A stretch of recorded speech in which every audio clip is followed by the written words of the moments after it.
याद है, एक सोहर के गीत गाने जा रहे हैं। अच्छा लगे तो लाइक कमेंट शेयर करना।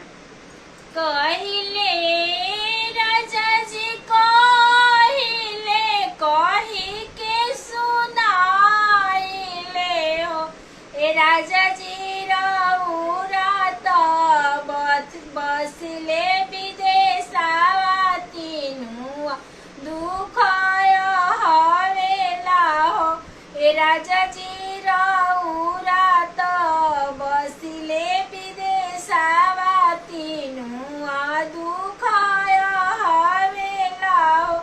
जड़वा में राजा जड़ैया लागे, गरमी में गरमिया लागे हो, ए राजा